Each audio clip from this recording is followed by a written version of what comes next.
Goddag og velkommen til en eShop Plus vejledning, hvor vi vil prøve at kigge på kategorier og produkter. I shoppen der har vi som under oprettelsen oprettet 4 kategorier, som ligger i toppen her. Og så har vi oprettet 8 demoprodukter. Det er dem hernede. Vi starter med kategorierne. Kategorierne de indeholder flere underkategorier. For eksempel kan de indeholde noget Apple, Canon i det her tilfælde.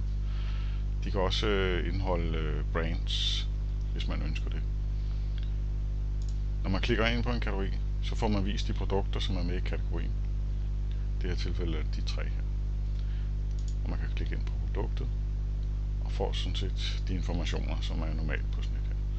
Hvis vi skal prøve at starte med at gå ind og editere eller oprette en kategori, så går vi ind i administrationsdelen.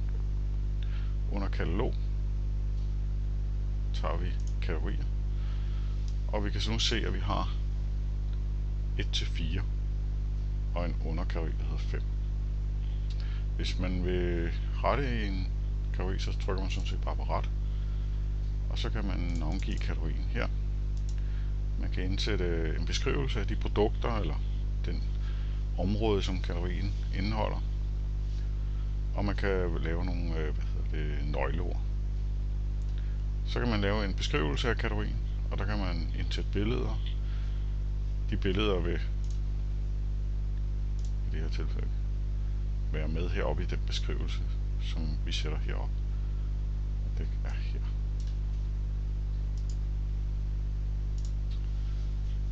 Så har vi et panelblad, der hedder data. Den her kategori er en topkategori. Den er med i de kategorier heroppe. Hvis man vil have den til at være under, så kan man vælge en underkategori her, og så opbygger man sådan set et hierarkisk træ med kategorierne. Butikker, den skal man ikke vælge ved. Nogle SEO keywords, det er nogle gode ord, som søgemaskinerne kan bruge. Så er det underbukser, man sælger, så skriver man underbukser der. Hvis man ønsker et billede til kategorien, så kan man uploade et her. Billedet vil blive vist oppe i toppen her. Og så kan man selvfølgelig aktivere og deaktivere.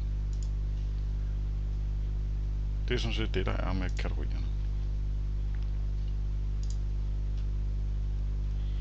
Hvis vi prøver at kigge på produkterne, så går man op i katalog og under produkter. Så får man en liste over de produkter, der er i shoppen. Man kan vælge at søge på kategorier her og sige, hvis man vil have vist kun dem, der er i kategori 1, så får man den her. Det kan være en god hjælp, når man begynder at få mange produkter i sin shop. Vi tager lige og viser alle produkter. Hvis man skal ind og rette et produkt, så trykker man på ret over til højre. Så kommer man ind under produktet. Vi har en generel beskrivelse, hvor man kan sætte nogle gode søgeord ind og lave en beskrivelse af produktet. Det bruges i søgemaskinerne og er meget vigtigt. Så har vi selve beskrivelsen af produktet. Den beskrivelse kommer lige ud der.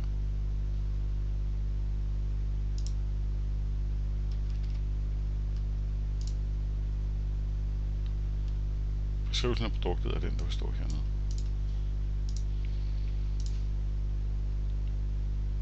Og hvis man ønsker produkttags, så kan man skrive dem hernede. Modelnummer, om produktet skal være aktivt. Pris, eksklusiv moms. Det skal stå i den der. Hvis man vil have noget overskudsberegning på sin shop, kan man skrive sin indkøbspris. Om det er med eller uden moms. Hvor mange man har på lager. Og hvor mange der minimum skal købes. Om produktet skal fratrækkes lageret, når det bliver købt. Og hvis det ikke er på lager, hvor lang tid går der så? om produktet kræver forsendelse. Så har man produktbillede, og det her billede, det er det hovedbillede, som hører til produktet. Man har mulighed for at indsætte yderligere billeder også. Så kan man vælge, hvornår produktet skal være tilgængeligt fra.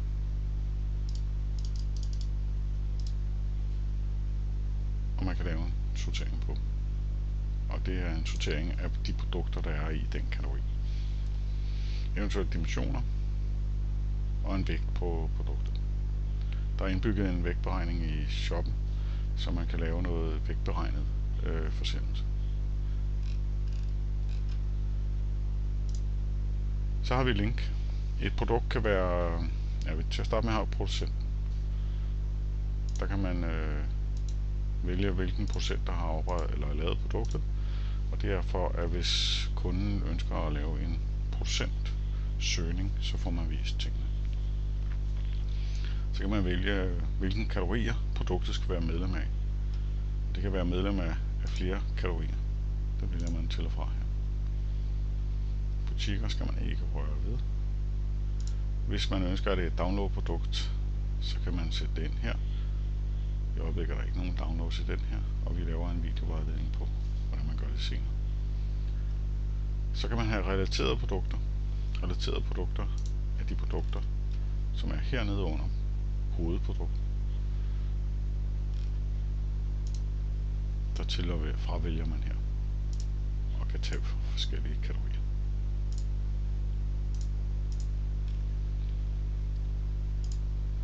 Optioner er den mulighed, som man har for at lave forskellige optioner, det vil sige farve og størrelse på et produkt. Man kan tilføje en option. Vi kalder det farve. Og vi tilføjer så en optionsværdi her. Og vi kan kalde den rød. Skriver den kun på dansk, men man kan selvfølgelig indsætte engelsk også, eller andre sprog, hvis det er oprettet i shop. Et antal mængde, om det skal fratrækkes lageret, om den koster ekstra.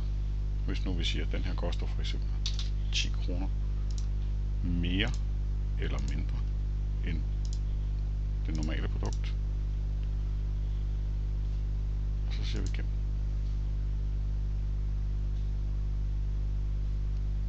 Så går ud og tager produktet.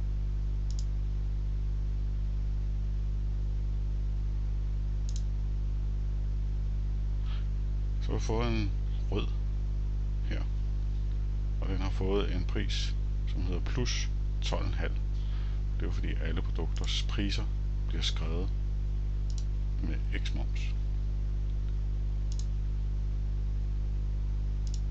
Sådan kan man tilføje rigtig mange muligheder for sine produkter. Så er der rabatter, hvis man ønsker at tilføje en kundegruppe rabat. Så kan man indsætte den her, og med en start og en slutdato. Og det samme igen, hvis man ønsker nogle andre for nogle kundegrupper. Her der kan man så sætte en mængde rabat ind også, hvis man ønsker. Så er der fanebladet billeder. Der kan man tilføje ekstra billeder, eller man kan fjerne. De ekstra billeder, de bliver vist under det faneblad, der hedder yderligere billeder på produktet. Som der.